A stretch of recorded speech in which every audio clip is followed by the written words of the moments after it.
Hello, Book Geekers. I have a special offer for you. That's right, available for a limited time, a free audio download. This exclusive conversation titled Following Your Passion with life-engineered author J.F. Dubois will give you inspiration and entertainment. Available for a limited time, JF tells us how he is making the transition from graphic designer to author.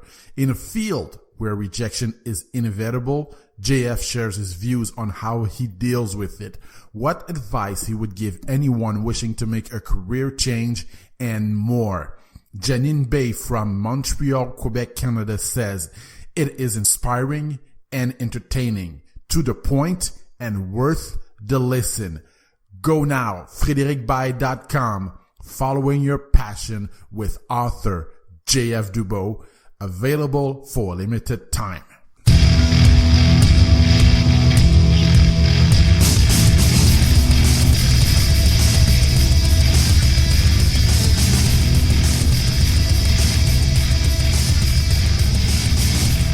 Hello everyone. I want to thank you so much for pushing the download button. Thank you.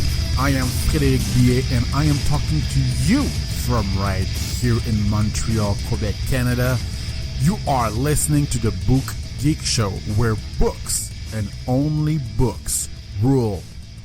I am a geek. I am a bookworm. I am a writer, a wannabe author. I am a host. I am a friend. I am a partner. I am an animal lover. I am a sensitive guy. Hey, you know what? This podcast is about fiction and non-fiction books that we love. Books change lives. Books entertain. Books make us grow. Basically, it is a live podcast. It is free every time you download it on iTunes. Please go over there and subscribe. It is listener supported. So the way you can do that is tell a friend, leave a review on iTunes or for more podcasts, free gifts, articles. Subscribe at www.frédéricbaye.com, on Twitter at ByFred, or on Facebook. Facebook people, thank you so much. Twitter too, by the way. All my followers on Twitter, on Facebook, I want to thank you. All my subscribers, all the people who subscribed to frédéricbaye.com so far. You will not regret it. I promise you, there is some great things to come. There is some great material that I am finishing right now, and I cannot wait to share it with you. You will not regret this. So the way you can find me on Facebook, simply type in my name, Frédéric Baye Writer, and you will be set. Hey guys, as you know by now, I always like to start off with a joke. Right? Because all my jokes are funny, aren't they? Anyway. Yeah, and this one I found, over the internet. It's a religious joke. And it goes like this. A bus full of ugly people had a head-on collision with a truck. When they died, God granted all of them one wish. The first person said, I want to be gorgeous. God snapped his fingers, and it happened. The second person said the same thing, and God did the same thing. This went on and on throughout the group. God noticed. The last man in line was laughing hysterically. By the time God got to the last 10 people, the last man was laughing and rolling on the ground. When the man's turn came, he laughed and said, I wish they were all ugly again.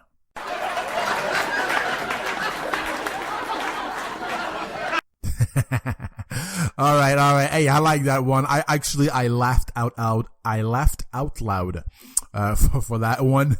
And I don't know. I just thought it was, anyway, I just thought it was, very, very funny. Hey, last week's blog, I talked about how to make a living with your writing. I finished reading this book, How to Make a Living with Your Writing, by Joanna Penn. And I blogged about it. I talked about it on the podcast also. Go check it out. If you need inspiration, motivation, entertainment, and everything in between, really go to frederickbaye.com and check out the blogs. I'm very happy about about those blogs.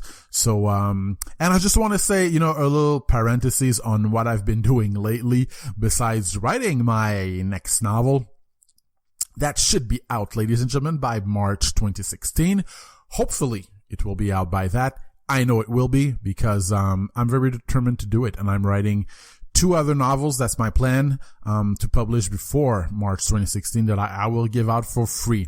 For a little bit of inspiration, as you know, my style is, my genre is very much inspirational mixed with eroticism, and there's romance, and there's, spirituality, all of it combined.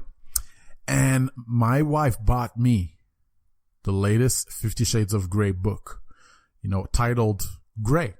And it is from the man's perspective, the man's point of view, the point of view of Christian. Now, I have to be honest. I read the first 50 Shades of Grey book from the series, and I really did not like it. It's a girl's book. Not that I'm, not that I criticize it or anything, because I don't feel like I am, as a fan, as a guy, it's not my genre, right? It's really meant for women. But this one, I have to be honest, I am liking it. I am liking Grey. I think it's a fun read. I think it's an easy read. I think it's an interesting read. And you know what? I'm really planning to finish it. I'm only at the first quarter of the book, not even. And so far, I can't lie, I'm stealing a little bit of that stuff. I'm stealing a little bit of her, her scenes. Anyway, I'm getting a little bit influenced by it. But you know what? I was surprised. I am still surprised, and I am hooked a little bit on the book. And anyway, that's what I wanted to share with you. I've been reading Grey. It's awesome. Go pick it up, and I'll give you some news about it once I finish it. Okay, this week, I'm sure you saw the title on iTunes or on my website or on podbean.com. Yeah, we're talking about a very, very controversial subject. On the Book Geek show, we are not afraid to touch on the hot subjects. And today, we talk about Islam. Okay, Geekers, I know you've read all the papers, all the news, all the countless books on the matter. I don't know if you did. I did. And, my friend, her name on the podcast is Rimel. Right? And she is a Muslim, and she was kind enough to be open about her spirituality.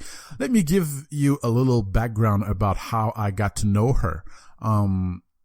As many of you know, 3 years ago, I started my, a little under 3 years ago, I started my journey to become a writer. I started to write. So I was looking for new friends. I was looking for a group with whom to write.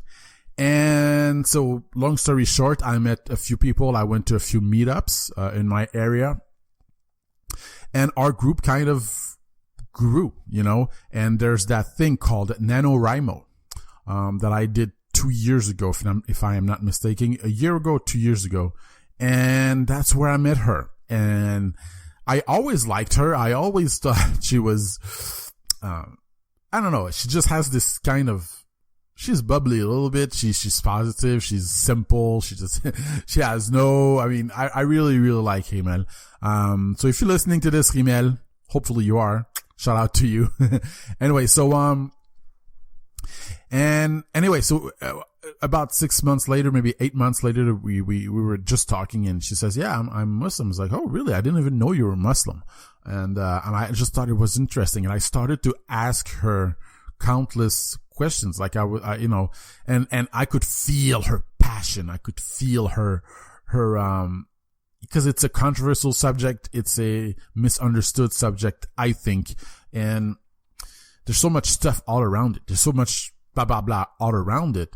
And so I had this idea. I started this podcast and was like, you know what? Get on the show. get on the show. I would love to talk about it because I feel your passion and I know you will feel her passion too. So here we talked about all the controversial subjects, all the controversial topics, from the association with terrorism to the treatment of women, their attire and more. I mean, we covered pretty much everything that there is to cover here. And, so Geekers, join us right now for a one-of-a-kind conversation with a great person and a writer. That's right. She's also a writer, and she's planning to, she's writing actually. And, anyway, that is it for me for today. Let's get to the conversation. Hello. So we are here with Rimel Meleb. She is a writer studying in sociology. How are you today, Rimel? Good. How about you? I am fabulous. Hey, you know what? I really wanted you on the show because I've known you now for maybe a little over 2 years, I think. Mm-hmm, yeah, something like that. And I think you're a very passionate person. And, we talked once about the subject that we were going to talk about today, which is, Islam and all of that. And you really hooked me. You really, you know what? I didn't even know you were a Muslim. And to be honest, when I found out, I didn't really care, to be honest. Mm-hmm. But I just thought about doing that show with you because, I think you have something to say, and I think it's going to be fun. Mm-hmm. Well, thank you. Yeah, I hope so. So give our listeners here a little bit an idea of your background. Where were you born? So I was born in Algeria. I grew up there for 12 years or something. Then I came to Canada with my family. So I pretty much lived half of my life in Algeria and half here. Okay. Right now I'm studying at UQAM.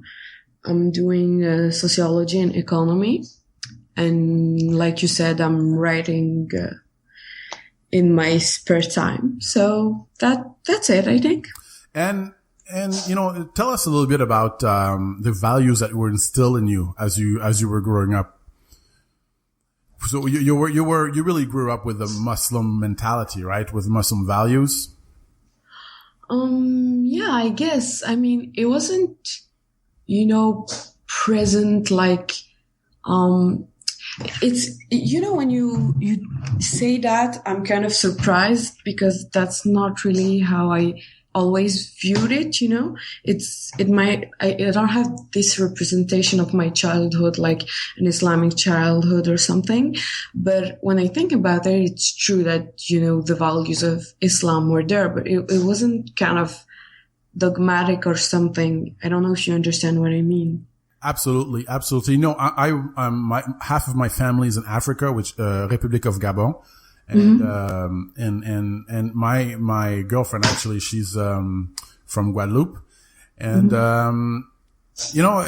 there's a huge difference between there and in America. Like, family, on the family side, I mean, the values, family values and all that. What are the differences that you see between those values and the values here in America? That's a really hard question because it's kind of dangerous to try and answer, because you can easily fall into generalizations. So yeah, it's hard to answer, but there are definitely, I'd say the family values, like you said, I felt that they were more present in Algeria. Mm-hmm. And I don't want it to come out like, comparing the two countries by saying Algeria is better because family values are stronger. I think it's just two very different environment that, like everything is relative. So I won't say that it's better because there are more family values, but definitely with someone that grew up in in a society where family is very important. Here, sometimes in my teenage years, it was a bit surprising how it was so much less present or had less importance. Yeah, and you know what? I hear you because for me, it does bother me that here in Canada, families are not as close, and you know, families are not. Most families anyway, you know, we're so individualistic, you know, and I think to me in my life, I know that's missing, but when I go over there in Africa and there's just this huge, like, how can I say this? There's this camaraderie. Yeah. You know, and I don't care how much you know, how many conflicts there are. I don't, you know, they're your family.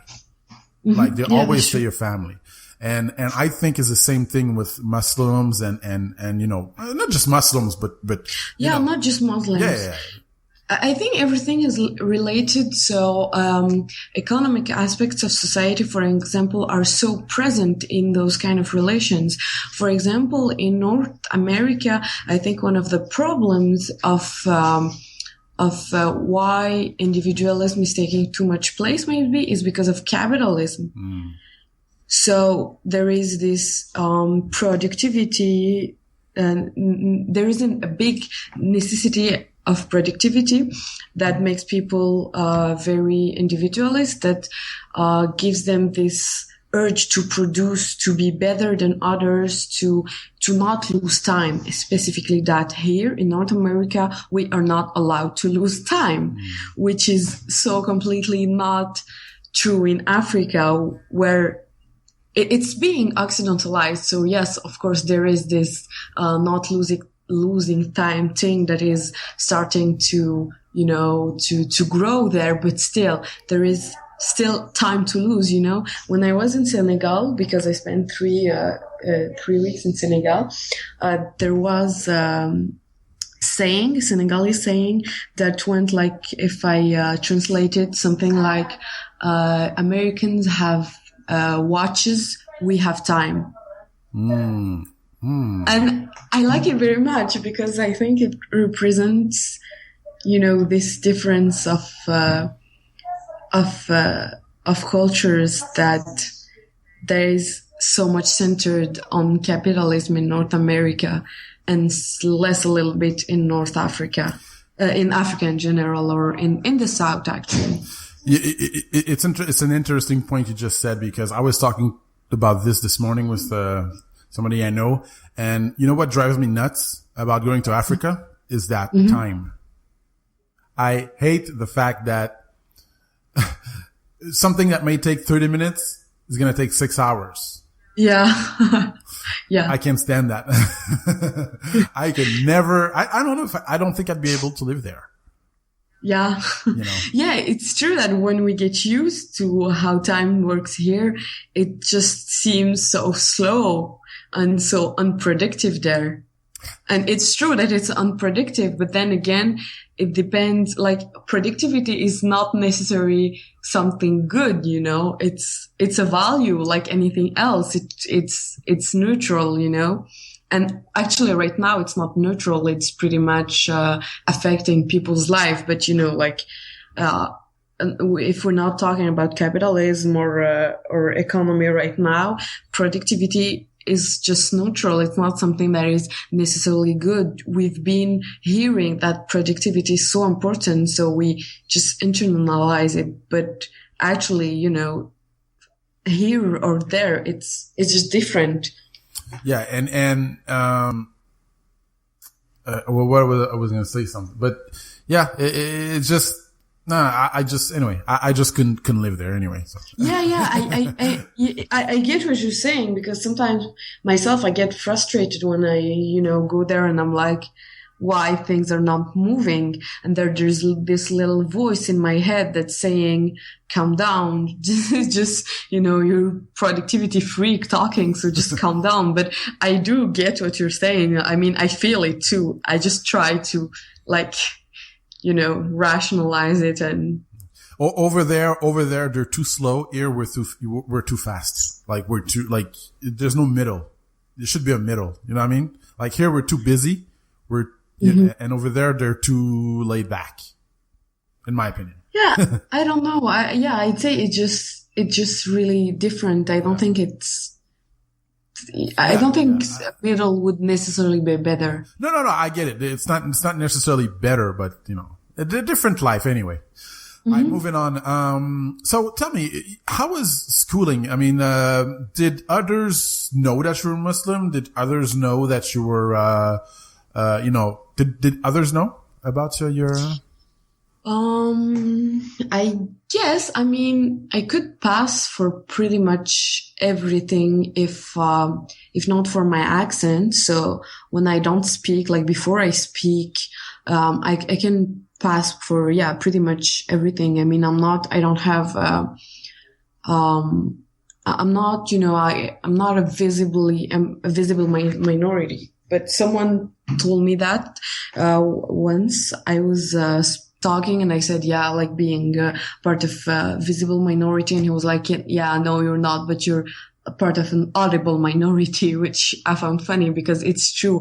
Before I talk, people usually just don't know from where I am. But then, of course, after a while, they just, they know that I'm not from here. I'm Algerian or something. But I think, Muslim, most of the time I have to say it for them to know. Okay. So sometimes it can just take time because, I mean, it's not written on my face. So. And, when they find out, do you see a difference in their attitude? Yeah, sometimes. Yeah. Like, can you give us an example? Sometimes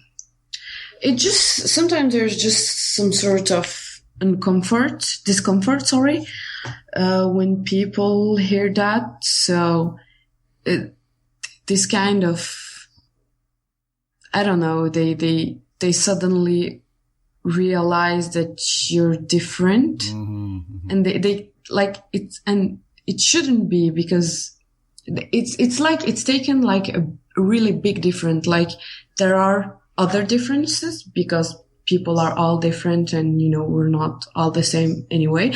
So, but this is most of the time taken like a very marginal difference, like it's something to really care about, like it changes the way people see you. It's interesting because isn't that crazy when how much like you just said, once they find out they change. Like I think like you said, I think it's sad. Yeah, definitely. Because you're the same individual.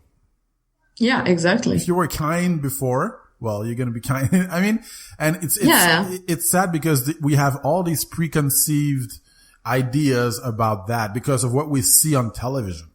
Mm-hmm. Yeah. Yeah, that's my phone ringing. It's okay. Someone is going to pick up. Right, okay. 3, 3, 6, 4, 9, 2, 1, 2. Okay, you can go on. Right. So, tell us, what are the most misunderstood ideas about Islam or Muslims? I think it depends a lot of the environment you're in. You'd have, for me to answer, I think it would have to be in a specific environment, because I could, for example, talk about the most present in society, but this is not necessarily the one I face. Mm-hmm. So depend what you mean. Okay, because we see stuff on television, terrorism, blah, blah, all that stuff. Yeah, well, exactly. You I think you spotted one of the most important, terrorism, which is just ridiculous because it's so present in mass media. But when you just do a bit of research, you realize how much it's ridiculous that it's so present. For example, in Europe, most of the terrorist attacks that are that happen every year are by federalist terrorist group and non-Muslim. So there are more attacks from nationalist terrorist groups that want independence for their country or something like that. But we never hear about that, or so rarely, but we hear all the time about Muslim terrorist attacks. So, I mean, this is kind of ridiculous. It's Muslim terrorist attack in Europe. It's like 2% of all attacks. So where are all the 98 other percent on television? I mean, for me, I think that like oftentimes the religion, it gets a bad rap. And the reason I say this is because I try to not generalize everything. And the reason is I had bosses before that were, I think they were Algerian actually, or from Morocco. Anyway. So, and they were the kindest person. They were the kindest bosses I've ever had. Like literally, and, sometimes, I know nothing about, the Muslim or Quran and all that. Give us an idea of what the Quran is. Cause I think when we talked, like, I think it was like maybe 8 months ago, you mentioned it was the Bible mixed with, actually Islam is not just one religion. It's actually a lot of major religions combined, I think. Yeah, no, that's true. Actually, Muslims believe in Jesus and, Abraham and like all the prophets, because we don't deny, Christianity or Judaism. We just think that, chronologically Islam, the Quran arrived after. So it's like the latest version or something.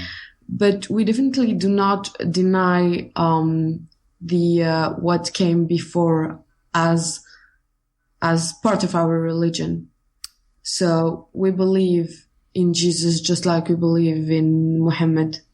That's interesting, because I think most people don't know that. Yeah, they don't know that because most people think that we hate other religions, which is just so ridiculous. Actually, a man once told me, I was on a trip. Okay, I was in Cuba, so I was on vacation, and one of the tourists there, he was also from Quebec, and he actually told me that he was just certain, because he read it somewhere, that Muslims have to kill 2 Christians to go to paradise. Okay.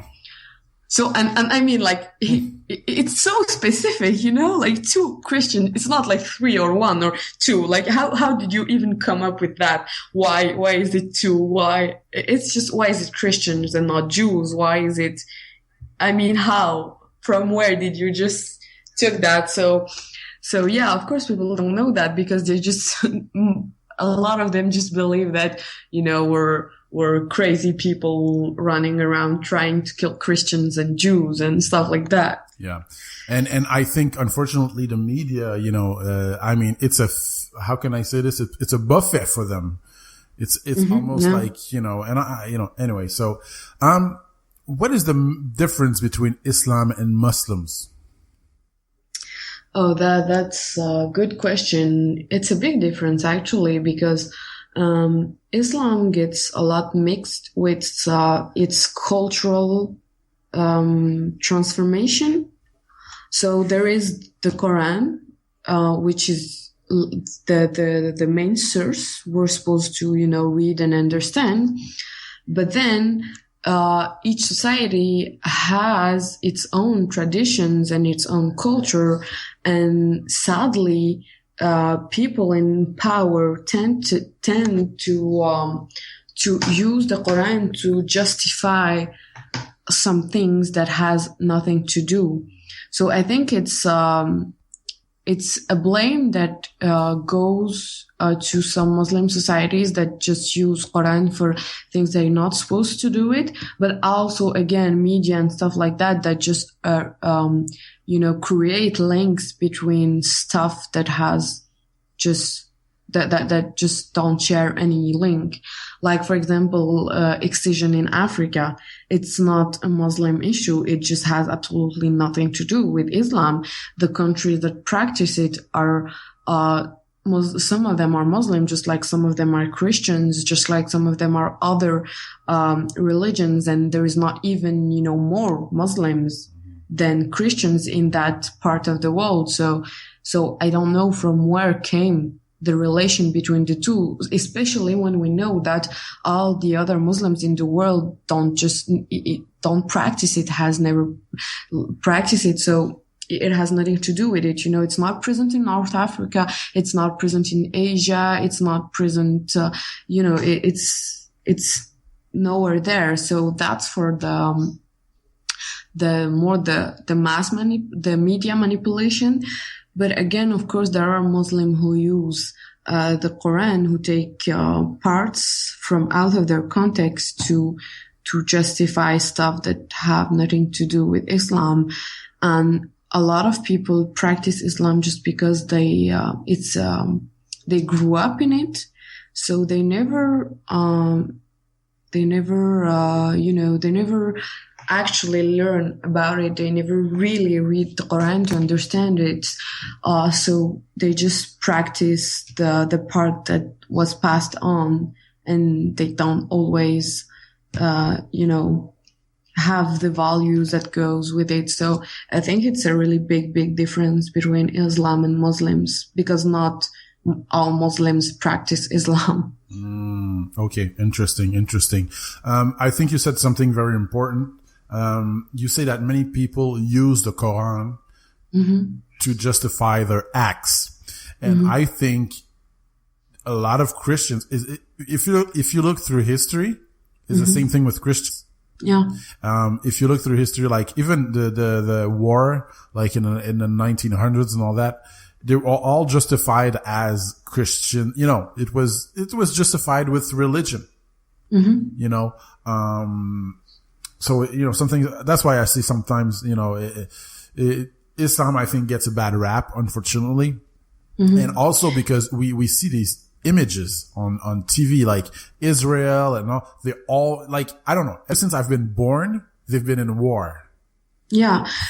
And then again, that's another stereotype, because when a Muslim talks about what happens in Palestine and, takes a stand against Israel, he's automatically labeled as an anti-Semite, which is so not true, because it's not the same thing. Like, there are a lot of Jews that are against Israel. I mean, it's not hating Jews. It's just being against a genocide that's happening there. I mean, there are people dying every day. They're literally living in a concentration camp. Sorry. So why can't we take a stand against that without being, and all that stuff about Muslims and Arabs in general being at war with Jews forever, it's all not true. Actually, when Europeans were chasing Muslims, I'm not talking about World War II, but before, because the hate of Jews was present in Europe for centuries.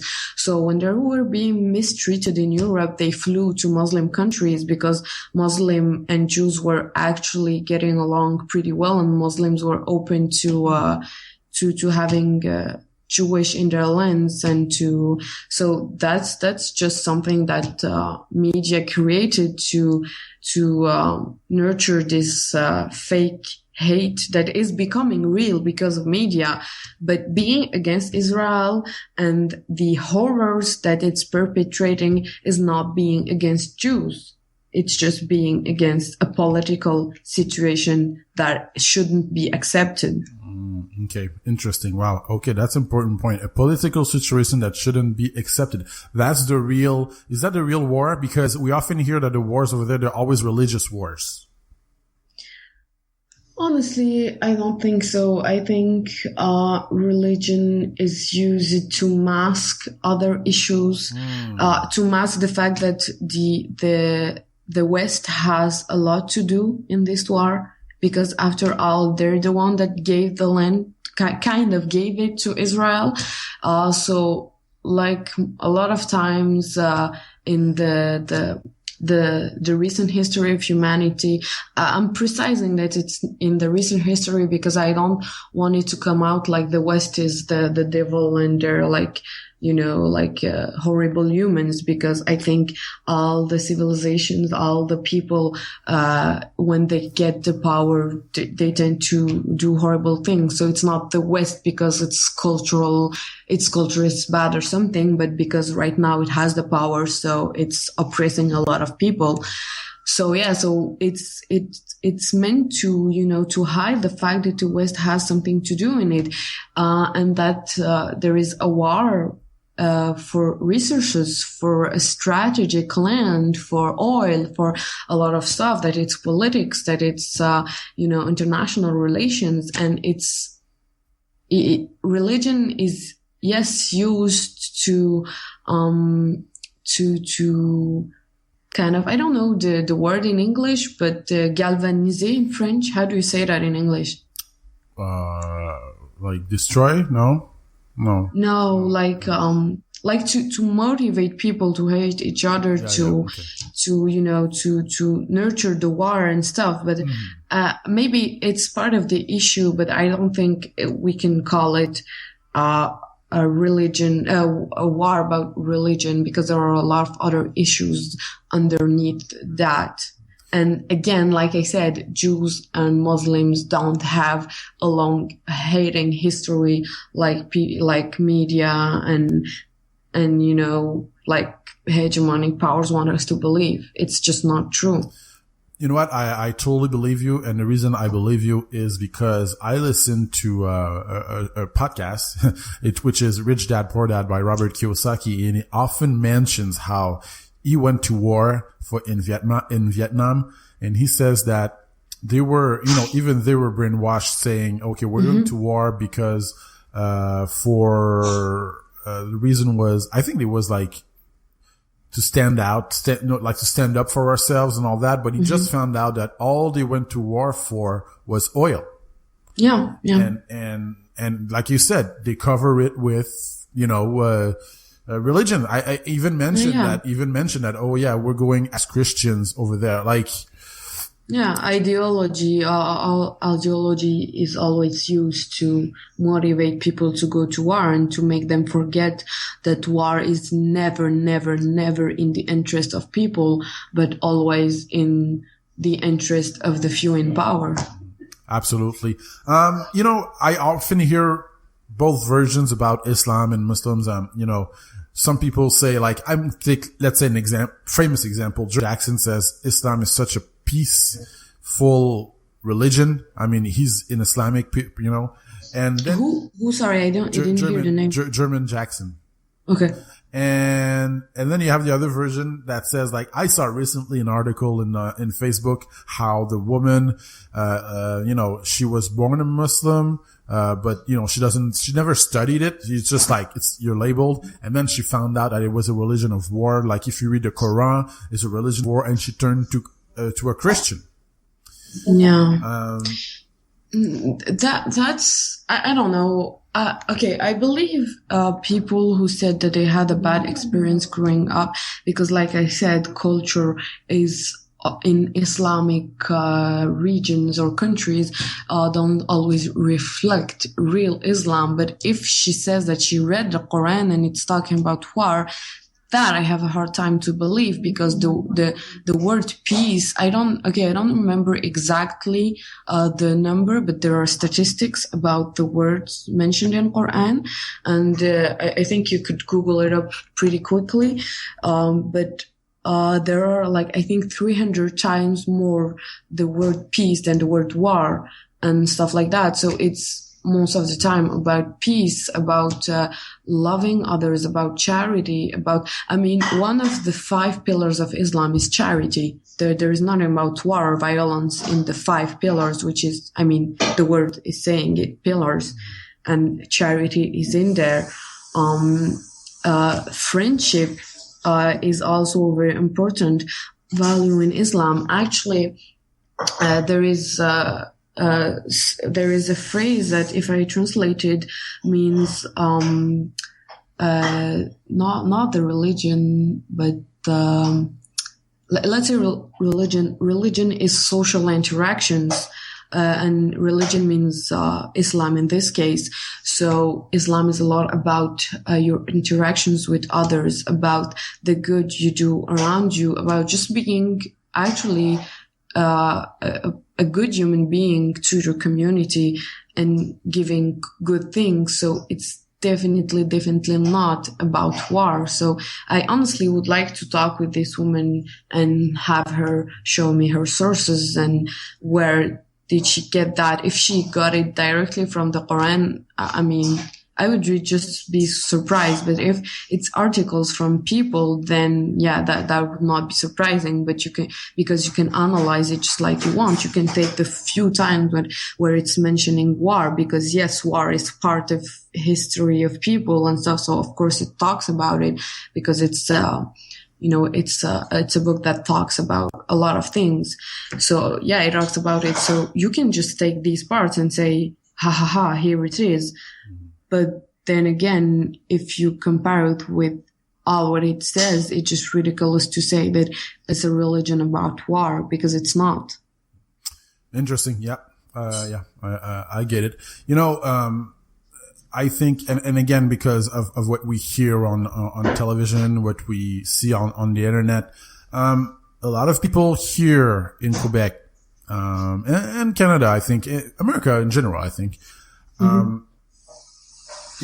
they know nothing about Islam, but they listen to the TV and they think they know. Yeah. And I think a lot of them, and I hear that and I see articles about that, they're afraid of a takeover. Yeah.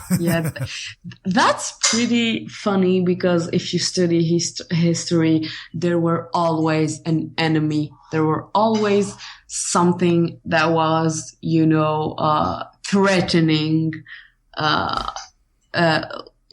people and civilizations and stuff. So it's just ridiculous that we keep falling for that each time, for that, threat of these people taking over. Like before it was Jews and now it's Muslims, and there was time where it was, you can name pretty much everything actually, because we all were at some point the enemy that was threatening to take over. So, and like Camus said, we're all the stranger of someone else. So I think it's just ridiculous that we keep falling for that idea of people taking over. Yeah.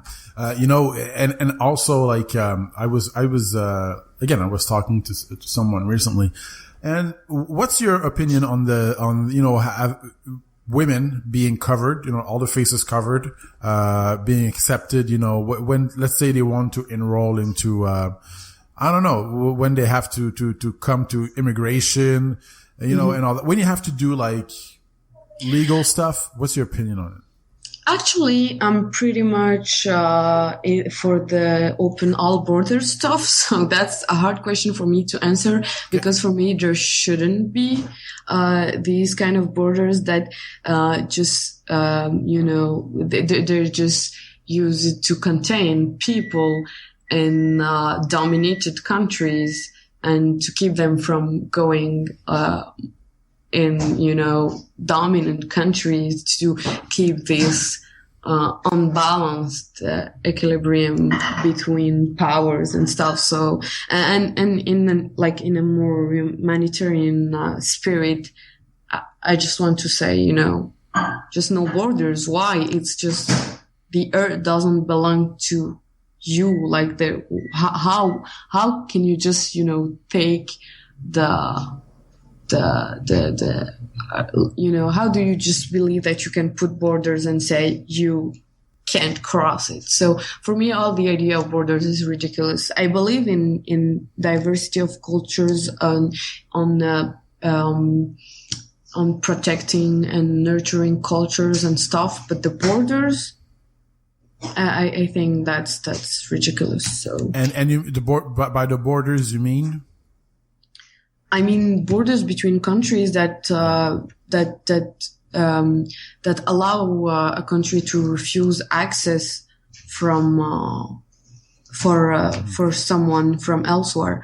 Yeah. I talked about culture because I don't believe that we all should be the same, talk the same language, and have the same belief and stuff. Because I know that some people that believe in not having borders believe in that too, which is not my case. I believe in cultural diversity, but I'm really not. The idea of borders for me is just not something that should exist. Okay, interesting. Okay, so tell me about, we often talk about ignorance and indifference. Would you agree with me that what hurts Islam most and all that, it's ignorance? Because everybody talks as if they know about it. Yeah, exactly. And people don't, most of the time, people don't want to put themselves in the shoes of others.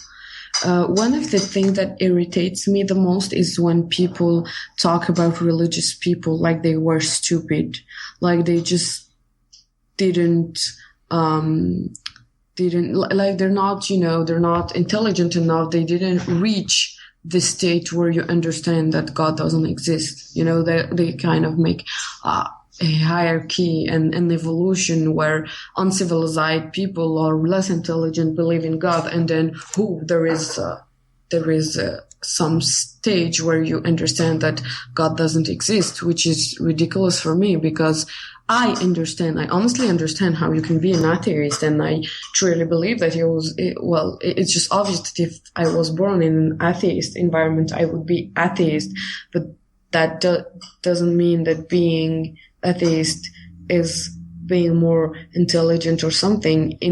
It's the same thing. It's also a result of how you were brought up, of the experiences you had so there is no, yes, there's no proof that God exists, but there's no proof that he doesn't exist either. So I don't see why one is more valid than the other.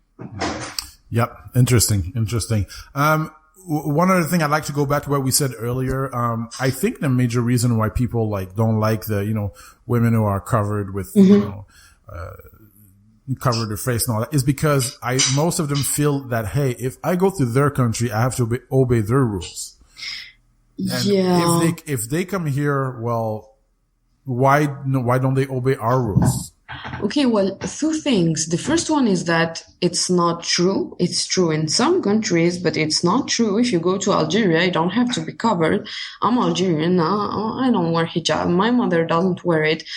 She lived in Algeria for 40 years. She was never covered, and she was just living her life. So, that's not true for most of Muslim countries. Because people, when they talk about Muslim countries, they automatically think about Saudi Arabia. But there is Indonesia. The place where there are most Muslim in the world is Indonesia. It's not even, actually there are more non-Arab Muslims than Arab Muslims. So really? Yeah. There are significantly more. It's I think 60% or 70%. So. Well, okay. So what religion are most Arabs then? No, okay. Most Arabs are Muslims, but not most Muslims are Arabs. Oh. Because there are almost 2 billion of Muslims in the world, and there are not so many Arabs. North Africa, if you consider it as Arab, because I don't, but that's another debate. So there is North Africa and there is the Middle East, but again, there is all the rest of Africa that has a lot of Muslims that are obviously not Arab. There is a region of Muslims in China. So it's a small region compared to all of China, but China is so big and so populated that it's still a lot of Muslims. There are Turkish people are not Arabs, but they're Muslims. There is Indonesia. There is Pakistan. There is, Muslims are all around the world, and it's not just Arabs. Actually, it's mainly not Arabs. So again, if you go to Muslim countries, you most of the time you don't have to wear hijab or stuff like that. But then my second argument is, even if that were true, it's not because someone is doing something stupid that you have to do it too. It's not because someone is trying to force people to do, to do things that they don't believe in, that you should do the same thing. I mean, we're supposed to try to get better and to, I mean, for me as a human, that's the goal, to get better, to understand more, not to say, haha, he's making me do that, so I'll do the same. That's, I think it's a childish logic, not just because in Saudi Arabia you have to, and even that, I'm not sure, I don't know the laws of Saudi Arabia, but that's very possible. So even if in Saudi Arabia they make you wear hijab, if you go there, I'm not gonna do the same just because they're extremists. This is just such a childish logic, Wow, interesting. Hey, you know what? Childish logic. I think you nail it on the head. I think terrorists are terrorists because they're terrorists. They're not terrorists because they're Muslims or Islams or Islamists. You know what I mean? Mm-hmm. And I think I totally agree with you. It's a childish logic that, I'm going to do. Yeah, I get it. What's the difference? What's the difference between spirituality and religion for you? That's a very good question. Well, for me, obviously they are interconnected because my spirituality is related to Islam, but I do not think that spirituality in general has to be related to religion. You know what I mean? Absolutely. So yeah, in my personal experience, it is obviously related, because when I think about spirituality and actually I'm someone that reads a lot of philosophy, and that has a natural tendency to question related to philosophy and stuff like that. So my personal experience is really of spirituality and reflecting upon existence and stuff is really, really directed toward philosophy, which can include God. So yeah, my personal experience is that. But if you ask me in general, I think spirituality, I mean, honestly, I wouldn't take the risk to define spirituality right now, because that's really vast. So I will just say that it doesn't have to be related to religion. I think spirituality is a different experience for different persons. Yep. For me, spirituality is really like a way of being, and religion is what you do. Like, there are set of rules, that and I think it goes both ways. I think that religion can be either great for someone or it can be really bad for someone. Like a lot of things in life, it's just how it's used, it's just.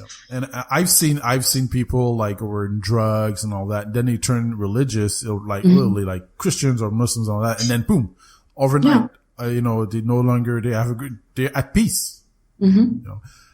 And then you have the other way, they use, like you said earlier, they use religion as a means to destroy, and means to, What would you like to see?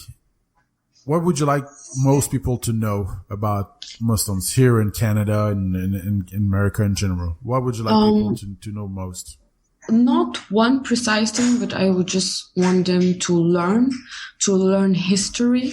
I think history is something that most people should learn about everything, like not just Islam, because it helps you get perspective on the world, your own world, the place you're living in. So you kind of realize a lot of stuff, and you learn to to deconstruct a lot of norms that just seem, natural for you.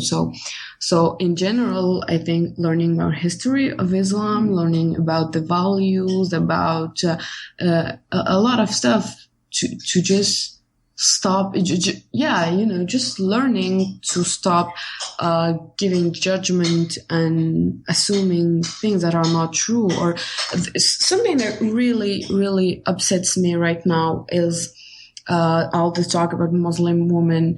And okay, so I read these articles about how Islam is so, oppressing women and stuff like that. And so, yeah, it's upsetting me. But then I go to the comments, and that's the worst part, because there actually are white male that are literally writing phrases that goes like Muslim women need them to liberate us or stuff like that, and these men are claiming themselves feminists. This is so outraging. I mean, feminism is something plural, sorry.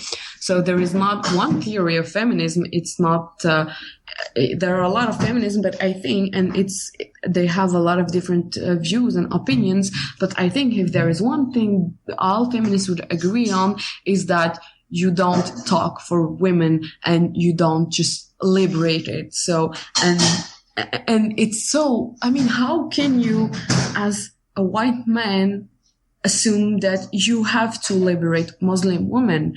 It's just ridiculous. You don't do that. Like, just, if we need to liberate ourselves, we're gonna do it ourselves. It's not, it's just, and you dare call yourself a feminist after saying something like that. As a woman, Muslim and feminist, I am just outraged that someone can just take such a position. And go ahead. Yeah, just saying. So you asked me something that I want people to know here. So that would be a good example. As a Muslim feminist, stop trying to save me. That's it. Like, no, like, we don't need you to liberate us. Just stop that. Something you can do is participate in movement that help, remove the oppression, the international oppression mechanisms that then can help women. I'm sorry, just 1 second, because there's a lot of noise in the back, and I think I don't hear you well. Oh, sorry. Do you hear me now? Okay. So, well, yeah, I pretty much said what I wanted to say. Just, yeah, don't try to liberate me. Thank you. Yeah. And you know what? That stems from ignorance. When people say, oh, I want to liberate you, because we listen to, there are a lot of movies made about, people who went to Iran and all these places, and, it was terrible, blah, blah, blah, blah, blah, blah. But again, that's one place in the world. That's not all, that's not all Muslims. Yeah. That's not all Islam. And even there, like I was saying, fight for stopping wars, oil wars in that region, so people would not have to fight again for their survival. So then, if they want to fight for, let's say, feminisms, they will have yeah, again, I hear you. I didn't hear you well. Which you just said, sorry. I was saying fight for stopping, for example, the oil wars in that region, so people can have the time and the resources to fight, for example, for feminisms, because right now the oppression of a lot of countries in the South makes people have no time for anything else than survival and protecting themselves. So if you really want to help people, just start by fighting against the oppression you're part of, not trying to liberate them from something you just don't know about. So, and when I'm saying, the oppression you're part of, I'm including myself, because I'm living here. And so just to specify, I'm not talking about just the other, like I'm on the center of something. I know I'm part of it, but still, I think that's the way people can help, not by trying to go all knight in the shining armor on us. So, one thing I just want to say, and I think one thing that helps me keep an open mind about Islam and all that, and not get sucked into what the media says and all that, is because when I went to Africa the first time, I judged Africa from my perspective here, and when I went over there, I went, well, okay, I didn't know anything about Africa or Africans. Yeah. And I think it's the same thing with Islam and Muslims. We see it from here, from our TV screen and all that. If you really want to know about Islam, go to these countries. If you really want to go to, and like you said earlier, study history, get to know the thing, not just, at the 6:00 news says this, so it's the gospel truth. And I like the example you gave about Africa, because it's another thing that, it's just people have a lot of misconceptions and stereotypes about it. I hear a lot of really weird thing about Africa a lot of the time. Like one of them, if I say I'm African, it's ridiculous, but it happens all the time. How come you're not black? Yeah. Okay. Yeah, no, because we think that Africa is a country now. Yeah, a lot of people still think that. Yep. It's kind of funny actually. Hey, one last question. Among with your life experience, what is the most important lesson you've learned? Oh God. That's a good question. I don't know. I think the only lesson I learned is that I still have a lot of things to learn before I can answer that question. Great. Thank you very much. And you know what? I think one of the lessons you learned, I think you're very wise because of your experience. I think it's tolerance. Like, that's true. I'm pretty tolerant. Don't judge someone just by its cover or by the label. Like you said in the beginning of the conversation, you said once people know that I'm Muslim, then they change. Mm-hmm. Yeah. That's what I hear from you. Mm-hmm. Yeah, that's true. It's not true for everyone though, because I have, actually I don't have a lot of Muslim friends, and I have a lot of friends, not Muslim friends, who, don't really care about that and just, take me for the person I am. So yeah, it's part of it, but it's part of it like anything else. So it's not everyone. So I just, want to add this little thing, this little hopeful comment, but it's true that it happens a lot. Yeah. Hey, thank you very much. Wow, it was enlightening. I learned a lot. I'm glad I did that conversation with you. I really learned, and actually you confirmed a lot of things that I thought. Sorry? I said you confirmed a lot of the things that I already thought, as far as don't judge Islam by what you see on television and all that. And, yeah. Well, thank you for inviting me and, for giving a space to try and talk out all of these misconceptions and stuff. So, right. Anytime you want to do it again, I'm open to it. Thank you very much, Rimel. Thank you. That's all for today. Thank you for listening, and I hope you found it helpful. If you want to listen to more episodes, you can visit fredericbai.com/podcast. If you'd like to connect, you can also tweet me @byfred, or you can find me on Facebook @Frederic Bai Writer. And remember, live with purpose, passion, and love.